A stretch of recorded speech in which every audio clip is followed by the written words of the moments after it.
malkaa shaayaadhaa lafa dhuunfaa isaa argatee galma dhuunfaa isaa ijaarrateeti akka dhaabbata hordoftoota amantii waaqeffannaatitti galma silaa galma dhuunfaa isaa qabudha. Kanaaf immoo afgaaffii tokko miseensota galma malkaa shaayaa fi caasaalee galma malkaa shaayaa wajjin gochuudhaaf bakka kanatti argamnee jirra. Maqaan kiyya Abdii Mokonnon Solaan jedhama.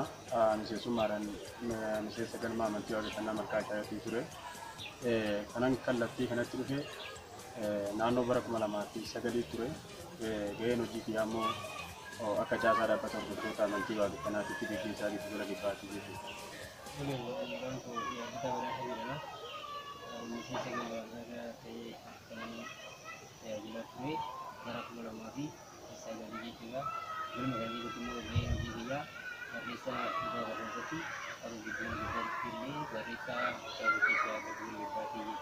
Kanaafne barnoonni maali? Miseensa galma malkaa shaayaatiin barnoonni akkamitti kennamaa turame waan kana barnoonni kunoo eessaa akka dhufee fi akkamitti akka kennamu eenyu fa'aa akka kennan waan kana mee irraa nuuf barnoota yommuu jennu waan sammuu dhala namaa ittiin misoomu kan irra dhaabbannee akkaataa inni galma malkaa shaayaa ergan gara galma kanaa dhufee barnoota itti kennaa irraa akkamitti qabutti barnoota dhaabbanni hordoftoota amantii waaqeffannaa qabxii 20 yaa'idhaa irratti walii galee galma keessatti wal barsiisaa jiru akkuma galmoonni dhaabbanni jala qabu barsiisaa jiru kan akkaataa dhaluun sun galma keessatti wal bu'uura godhachuudhaanii sagantaa idilee fi idileedhaa yeroo namni galmatti wal ga'u bifa bareedaa ta'een haala dhaluun sun fudhachuu danda'u barnoota sanii kennaa ture jechuudha. Waan Oromoon kaleessa sagantaa isaa keessaa qabu yookiin heera isaa keessaa qabu bifa dhaloonni tokko wal jala yaa'uu danda'uun waan nurraa eeggamu hojjechaatii turre. Galatoomaa himee walitti dhufeenyi galmaa fi giddugala gidduu jiruu fi hojiileen silaa walitti hidhaminsi jiru maal fakkaata? Walitti dhufeenyi galmaa fi giddugala maal fakkaata? Hariiroon isaan gidduu jiru waan jedhu sirriidha. Bu'uurri giddugalaattis haa ta'u, bu'uurri wiirtuutis haa ta'u, bu'uurri fuuwwattis haa ta'u, galmootatti walitti dhufee koonyaa ta'a. Koonyatu walitti dhufee wiirtuu ta'a. Wiirtuutu immoo walitti dhufee giddugala ta'a. Giddugala kanatu dhaabbata ta'a jechuudha. Yaa ta'uti ergan gara hojii dhaabbata kanaatti dhufee gaggeessummaadhaan gara giddugala kibbaa kanarra hojjechaatii ture. Naannoo bara 2011 mana barumsaa asiitii bahee haa ta'uti bu'uurri kiyya yookiin immoo iji kiyya sagantaa kana waan ta'eef hojii biraa barbaadu hin deemne kallattiidhaan gara hojii kanaatitti dhufee akkuma beekamu galmi malkaa shaayaa galmoota dhaabbata hordoftoota amantii waaqeffannaa keessaa caasaalee dhaabbata hordoftoota amantii waaqeffannaa keessaa giddugala kibbaatti kan keessaa akka tokko ta'ee galmi malkaa shaayaa kan hundeeffame muddee 29 bara 2006 kanaaf kan immoo miseensa galma kanaatti yookiin galma malkaa shaayaatti kan dhufe bara 2008 Hayyeettoota fayyaadhaa isinillee akkasumatti warra akka miseensa galma malkaa shaayaa taatan himtaniitu. Tole fayyaadhaadha. Akkuma buleessi biyyattii taasise illee irratti bara giddugala bahaa galma malkaa qopheessuu ture. Haa ta'uti garuu immoo bara 2010 bara galma malkaa shaayaa dhufe miseensa galma kanaa ta'ee tajaajilaa jira jechuudha. Tole egaa akka silaa asii of taane nuti nu himetti 2008 irraa kaasee akka miseensa galma malkaa shaayaa ta'e nu hime. Kan hime egaa miseensa galma malkaa shaayaadhaa 2008 irraa kaasaniiti haga irraatittuu miseensa galma kanaati. Saniif mee galma malkaa shaayaadhaa lafa dhuunfaa isaa argate yookaan immoo galma dhuunfaa isaa keessa jira. Saniif kana keessatti lafa kana mootummaatu isinii kenne moo eessa argattaniiti galmi kun bakka kanatti ijaaramuu danda'e? Tole galmi malkaa shaayaa akkuma dura siitaasuu jiraaletti bara 2008 yeroo dhufu galmi kun manaa keessatti nama dhuunfaa keessatti sagantaa gaggeeffachaa ture. Yaa ta'uuti yeroo booda dhiibbaa gargaraa ture. Yeroo booda immoo galmi kun miseensuma isaa irraa ka'eeti miseensa isaa galma kana mootummaadhaaf kan ta'e nama dhuunfaarraa maallaqaan qabsiidhaan lafattatee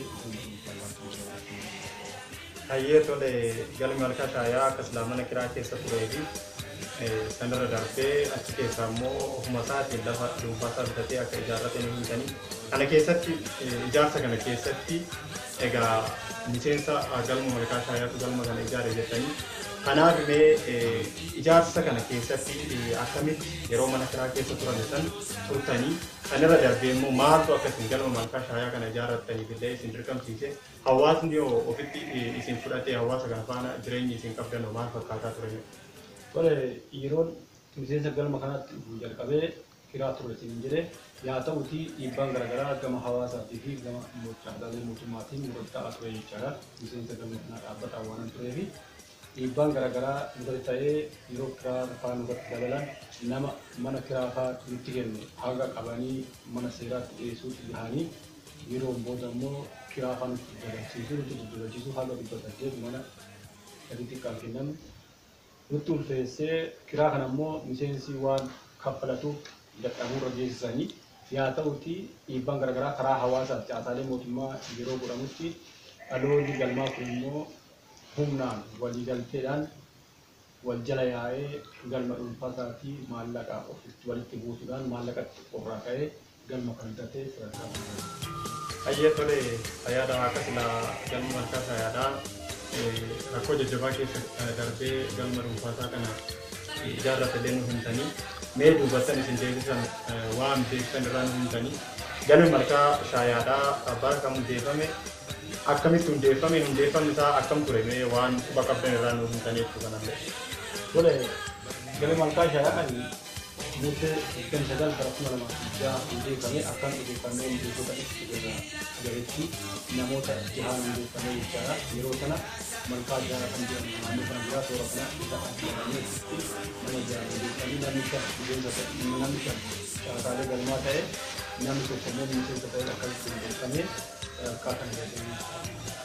Hayyee galatoomaa mee ammas gaaffiidhuma sana wal fakkaatu yeroo galmi malkaa shaayaadhaa ijaaramaa turetti miseensonni galma malkaa shaayaa ol naqanii haala namatti toluun jecha tokkoffaa jecha silaa ittiin beekamtan akka qabdan quban qaba.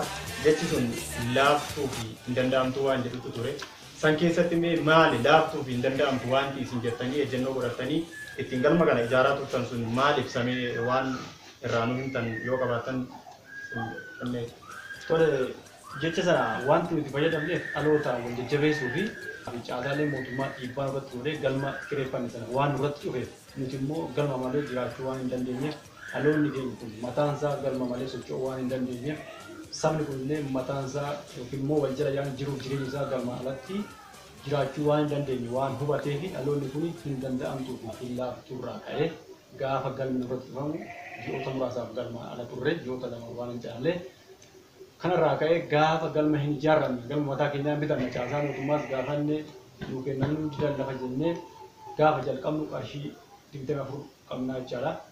Buukii galmaarraa jechaadha. Akka galmaatti baajanni nuti lafaa qabnu qarshii 24 ture jechaadha.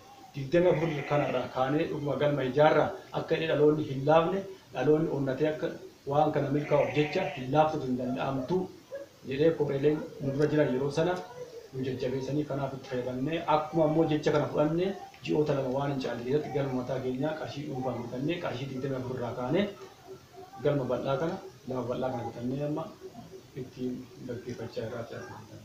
Hayyee egaa illattuudhaa fi hin danda'amtu waan jennu san cinaatti ganneetii waan sana fuuldura godhannee galma kana dhaloota ittiin hojjechiifnee bakka kana geenyeettanii mee galmi malkaa shaayaadhaa ijaarsi isaa akkamitti ijaaramee yoom immoo bakka kanatti itti galamee waan jedhu kanas xiqqoo irraa nu himtanii san booda eddasii asii yoo galma kanarra dhiibbaan gahaa jiru jiramoo akkamitti sadarkaa har'aallee akka gahe kan duubumaa qabdaniituma nutti himtanii jechuudha.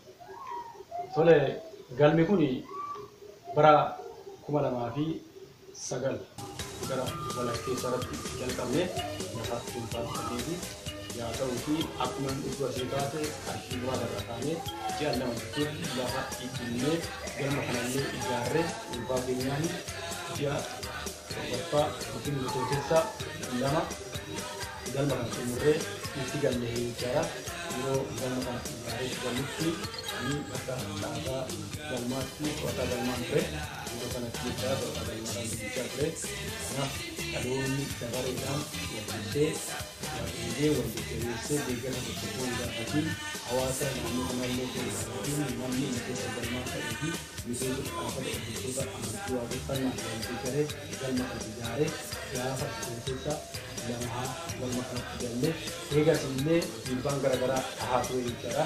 Gaafa galmatti gallee asitti galgala galma kanarratti dhiibbaan garaagaraa karaa hawaasaatiin hawaasni wantoota garaagaraa hojjechuudhaan akka galmi kun dhiibbaan hojjechuuf kanarraa ka'ee dhaloonni galmatti cichee galma isaatti hirkatee haga har'aatti dabaree naqatee sirnaan ayyaantummaan dhalootaa fi ayyaantummaa warra keenyaa akka addaan hin cinne jedhee dhaloonni 2009 irraa kaasee akka galmaatti sa'aatii 24 galmi keenya yoo banan dhaloonni dabaree naqatee halkanii guyyaa bultii oolmaa dabaree naqatee akka isaan mijatutti sagantaa baafatee galma kana sa'aatii 24 banaa godhee haga har'aatti ibsaa ture jechuudha. Baay'ee tole galatooma. Mee galmi kun lafti inni qabu kun bal'inni isaa hagam ta'a? Kanoo silaagaa qarshiin isaa miseensota irraa walitti qabame jettanii waan kun kaarii meetirii yookaan immoo kaarii meetirii iskeerii hagam ta'a jettanii bitan mee gaafa bitan? Tole gaafa jalqabamin lafa kana kaaree 200 kaarii meetirii 200 binnee yaa ta'uutii 200 binnee itti ijaarree edda itti ijaarree gallee immoo lafa duuba kana jiru gara kaaree kan ta'u kan ta'u immoo namoonni lafa irraa binnee namni dhuunfaan lafa xiqqoo jirtu lafa kanallee dabalaatti dhaabee lafa kanallee gara toora qarshii 200 fi kaaree 55 fa'aa wayii kana itti gurguree kanaaf kaaree 200 fi 55 kan ta'u kan 200 sana akkuma 64 fi isa waliin binnee kan immoo 55 qarshii 200 binnee galma kana ijaaree itti gallee. Baay'ee tole fayyaada haayichaa amma immoo gara keessan kan dhufa. Mee isin miseensa galma malkaa shaayaadhaa 2010 irraa akka taatanidha. Saniif mee gaheen keessan gaafa galma malkaa shaayaatti 2010 irraa kaatanii dhuftan sana maal ture? Akkamitti immoo dhaloota kanaan waliin walitti dhuftanii galma bareedaa kana keessa waliin turtamne waan irraa ni turtanii?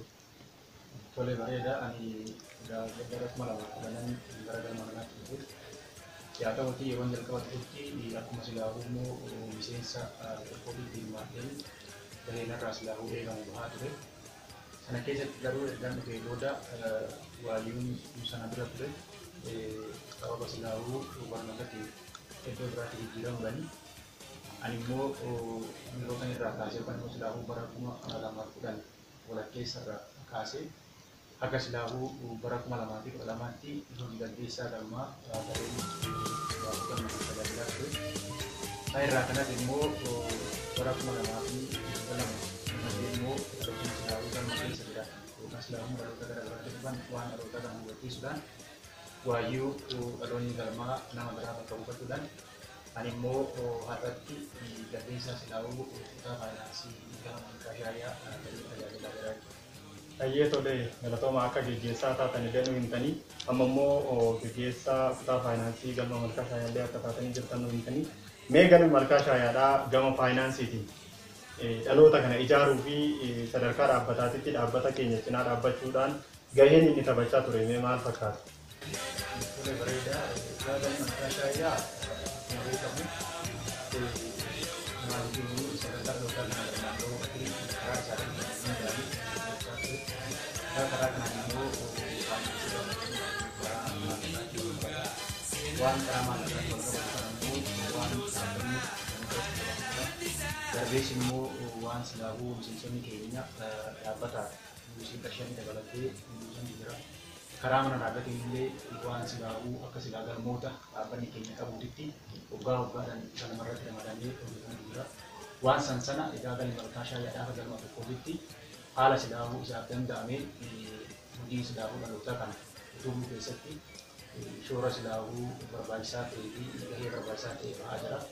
Ganti ilmu akasi dahu kita apa nasi gamati wan sila akka sagantaa keenya fayyama miti waan sagantaa keenya fayyamtu miseensa keenya hubachiisuu fi dhaloota sidaafuu gara mattee hirmaachisuudhaan waan sidaafuu baay'atamu haatuma irraa hin qabu. Hayyee tole jalatama fayyadaa isaa mee waan dhumarratti dhaammatan yookaan dhaloota silaa dhufuufis haa ta'u dhaloota amma jiruuf illee akka dhaamsaatitti waan isin ammatta yoo jiraate isin irraa ka'eetiin murara isin booda baay'ee kanaaf ibsuttaneef. Tole dhaamsiin akka dhalootaatti dhalootaaf dhaamu kanaan booda dhaloonni galma malee hirmaachuu hin qabne galmi immoo mataa dhalootaa ta'ee dhaloota kana gara yaaduu walitti dhufuuf illee karaa galmaan ala akka hin jirre maaliifii galmi sagantaa tokkoon wal jala yaada waan ta'eef qajeelfama tokkoon wal jala yaada waan ta'eef dhaloonni kamiyyuu gara mataa isaatti deebi'ee gara ofiitti deebi'ee dhugaa wal barsiisee dhugaa baree gaafa dhugaa beekee jiraate galma keessa dhugaa jira waan ta'eef irra guddeessa immoo gatii dhugaa adda baasee walitti dhufuu gatii walitti dhufuu adda baasee namni kamiyyuu dhugaarra oolee akka buliin dhalootaadhaan. Hayyee galatooma uftaaninus dhaabaa ganjii miseensa buleessa galmaa malkaa shaayaa waan silaan waliin afaa gaaffii isin dhiyeessine deebinuu laattaniifi guddoo galatoomaan isiniin jedhaa gara keessan kennama. Tole hayyee akka waliigalaatitti dhaamsi ani silaahuu dhaloota galmaa kanaaf qabuu fi akkasumas immoo dhaloota fuuldura gara galmaatti fuullee qabu. Galmi malkaa shaayaa giddugala Tibbaa keessatti argama. Giddugala Tibbaa keessaa immoo godina Baalee magaalaa Roobee keessatti argamna. Yaa ta'uutii dhaloonni galma kana hundeessee fi ammallee immoo cichoominaan galma kana qabee deemanii jiru. Dhaloota sababii barnoota ammayyaa garaagaraatiin fa'aa jirutti waan kana gaggeessaa jira. Dhaamsi immoo silaa akka waliigalaatiin hawaasa Oromoodhaa naannawa kana jiran qabnu. Galmi malkaa shaayaa jiraachuu namni quba qabaatee karaa silaahuu caasaa galmaatiin wal dubbisnee hawaasni yookaan silaahummaa dhaloonni daandii of ta'uu kanatti akka hirmaatu dhaamna. Warra immoo silaahuu galma jiranii fi eegee qeerransaa hin qabanii qaban gadi dhiisan jedhanii kanaaf waan silaahuu qabanii kana tolchinee silaahuu cimsinee bakka silaa galma gahuudhaaf barbaachisaa ta'e sana akka deemnu. Tole galatooma bariitoo qabuu badhaasoo gaggeessaa kutaa faayinaansii galma malkaa shaayaa afgaaffiin waliin gootanii fi guddoo galatoomaan isin jala fayyaadhaa.